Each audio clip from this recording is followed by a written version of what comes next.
హెచ్చరిక, దైవజనుని హెచ్చరిక.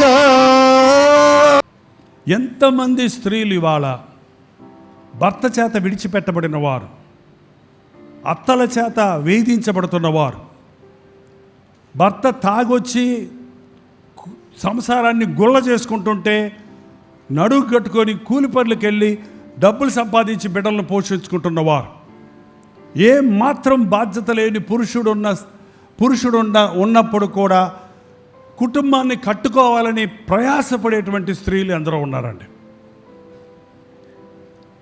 ఒక స్త్రీ అబల అంటే కోపం వస్తుంది మీకు కదా. పూర్వం అబల అనేవాళ్ళు. అబల అంటే బలహీనులు అని బైబిల్లో కూడా ఉంది. భార్య బలహీనమైన ఘటమని ఎంచి జ్ఞానము చొప్పున ఆమెతో కాపురమో చేయుడి. కానీ ఏ విషయంలో మేము బలహీనులం అని చాలామంది స్త్రీలు వాళ్ళు అడగొచ్చు. ఇక్కడ మీ బలము బలహీనత మీ కండల గురించో, మీ జ్ఞానాన్ని గురించో, మీ మేధావితనాన్ని గురించో, మీ విద్యాభ్యాసాల గురించో, మీరు సంపాదించిన డిగ్రీల గురించో, లేక మీకున్నటువంటి ఆధిక్యతలు తలాంతుల గురించో కాదు. కానీ బలహీనత అనేది మనం ఎవరినన్నా తొందరగా నమ్మేసామనుకోండి, అది బలమా బలహీనత? ఎవరిని నమ్మకుండా అందరినీ అదేంటది బలమా? ఏది బలం? ఇందులో ఏది మంచి? ఇది కుయుక్తి అవుతుంది. స్త్రీలు త్వరగా నమ్ముతారు, త్వరగా సంతోషిస్తారు. చెప్పండమ్మా, త్వరగా పైపిప్పుతారు, ఏడుస్తారు కదా.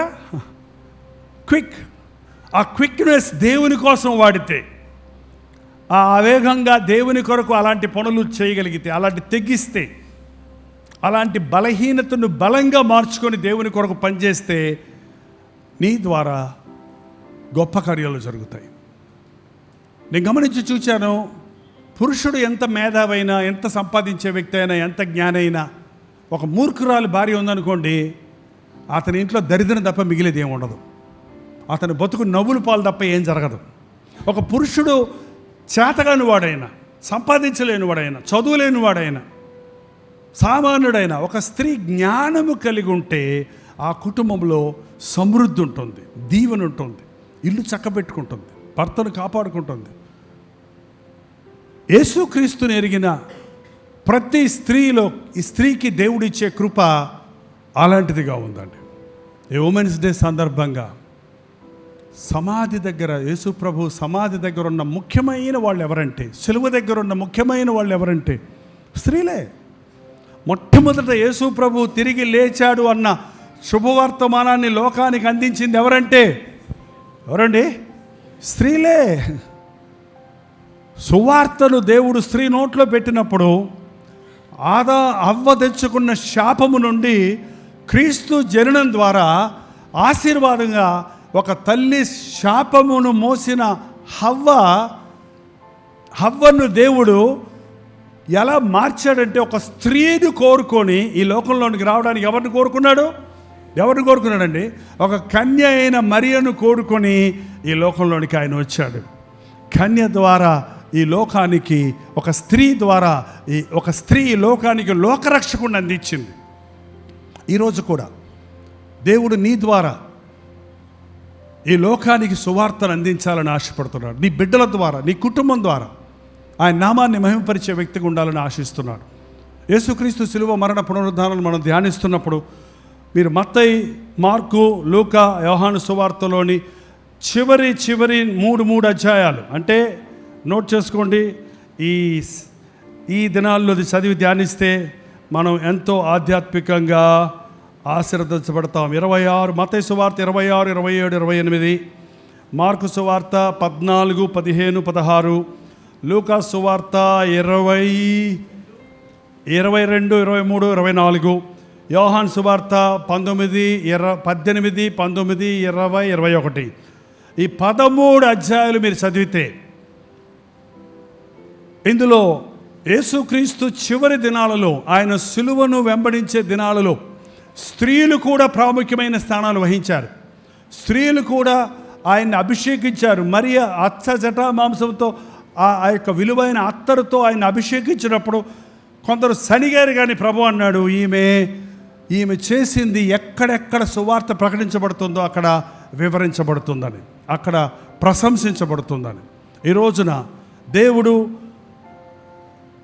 ప్రతి స్త్రీని కూడా తన ఆత్మతో అభిషేకించడానికి, క్రీస్తు ఇచ్చే రక్షణ పురుషుడని కానీ స్త్రీ అని కానీ వ్యత్యాసం లేదు.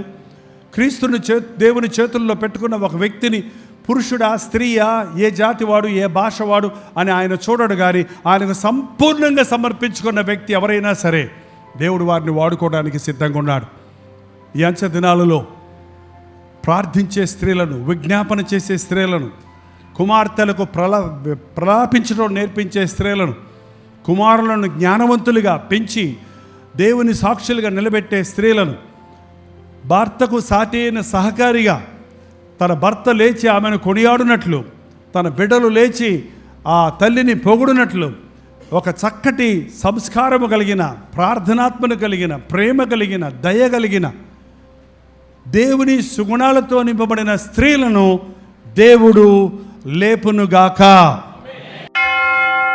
ప్రార్థన. 2 చేతులు పైకెత్తి నాతో పాటు ప్రార్థనలు ఏకీవించండి. పరిశుద్ధుడా, ప్రేమగల తండ్రి, ఒక్కసారి మమ్మల్ని చూడయ్యా. మా సంఘములో ఉన్న స్త్రీలను చూడు నాయనా. వారిని ఏ గొప్ప తలంపులతో వారి తల్లి గర్భములో సృష్టించావో అవి మా సహోదరుల పట్ల నెరవేరాలి. ఈ సంఘములో ఉన్న ప్రతి స్త్రీ నీ పరిచర్యలో వాడబడాలయ్యా. డైరెక్ట్గా, ఇండైరెక్ట్గా నీ రాజ్యాన్ని విస్తరింపజేయు పనిలో పాలుభాగస్తులవుటకు సహాయం చేయము. ప్రార్థనా పరులుగా చేయము, జ్ఞానవంతురాండ్లుగా చేయము, విశ్వాసము కలిగిన వారిగా చేయి తండ్రి. అవ్వలోని విశ్వాసము తల్లిలోని విశ్వాసము తిమోతికి వచ్చినట్లు మా బిడ్డలకు మమ్మల్ని ఆశీర్వాదకరంగా చేయి నాయన. ఈ సంఘము నీ రాకడ వరకు నిలిచి ఉండాలయ్యా. మా సాక్ష్యాలు నాయన మరణం వరకు కాపాడుకోవాలయ్యా. నీ సువార్తను ప్రకటిస్తుండగా, నీ నీతిని, రాజ్యాన్ని వెతుకుతుండగా మాకన్నీ ఇస్తావన్న విశ్వాసం దయచేయి నాయన. సంఘములో ఉన్న ప్రతి సహోదరిని దీవించుము, ప్రతి తల్లిని ఆశీర్వదించుము, ప్రతి వృద్ధురాల్ని కనికరించు నాయన. బిడ్డలను పోగొట్టుకొని, భర్తను పోగొట్టుకున్న స్థితిలో ఒంటరితనాన్ని అనుభవిస్తున్న వారికి నీ నామములో సహాయాన్ని దయచేయి తండ్రి. నీవే వారికి యజమానిగా ఉండి ముదిమి వయసు వచ్చే వరకు ఎత్తుకొని వాడు నేనే అన్న మాట అక్షరాలను నెరవేర్చుము నాయన. విరిగి నలిగిన హృదయంతో నిన్ను ఆరాధించుకోవడానికి, నీ ప్రేమతో నింపబడి లోకములోనికి వెళ్ళి నీ సాక్షులుగా బ్రతకడానికి మా ఒక్కొక్కరికి నీ సహాయము చేయమని క్రీస్తు నామములో అడుగుచున్నాము తండ్రి. ఆమేన్.